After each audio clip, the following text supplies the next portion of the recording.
Nah, mahasiswi tewas di kamar indekos. Mahasiswi nekat mengakhiri hidupnya dengan melompat dari lantai 4 Mall Paragon Semarang. Penyebab kematian mahasiswi FISIP Universitas Indonesia yang tewas setelah terjatuh dari lantai 18 apartemen. Saudara, seorang mahasiswi salah satu perguruan tinggi swasta di Kota Makassar, Sulawesi Selatan ditemukan tewas.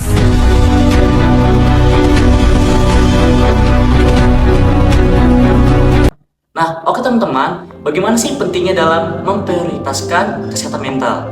Nah, manusia itu secara umum memiliki kepedulian yang sangat penting ya dalam kesehatan mental kita. Dan ada juga yang manusia yang tidak peduli terhadap dirinya sendiri dan terhadap mentalnya.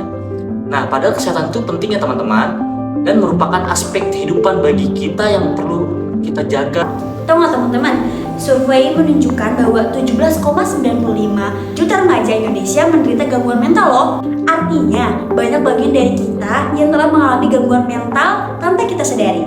Mengapa kita harus peduli terhadap mental kita?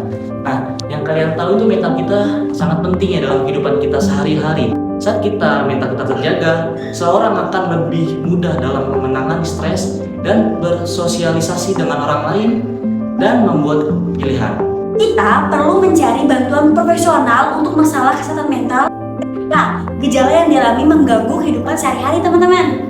Berlangsung dalam jangka waktu yang cukup lama atau menimbulkan risiko bagi diri sendiri atau orang lain. Jadi buat teman-teman ketika merasa kesehatan mentalnya terganggu, kehidupan aktivitasnya terganggu, jangan ragu untuk mencari bantuan profesional. Bagaimana sih jika kita tahu kalau kita itu kena gangguan mental?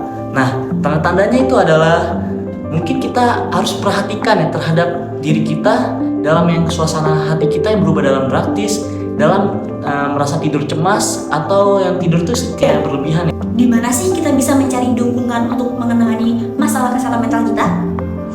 Dukungan untuk masalah kesehatan mental dapat ditemukan di berbagai tempat loh teman-teman. Termasuk pusat kesehatan mental, klinik kesehatan, rumah sakit, dan lembaga-lembaga. Selain itu, sumber dukungan juga bisa dari online teman-teman, seperti forum diskusi atau situs web yang menyediakan informasi dan bantuan. Nah teman-teman, kita punya rekomendasi buat teman-teman yang bingung nih, di mana sih mencari bantuan atau situs web yang terpercaya gitu. Nah, aku punya rekomendasi buat teman-teman. Linknya ada di bawah sini.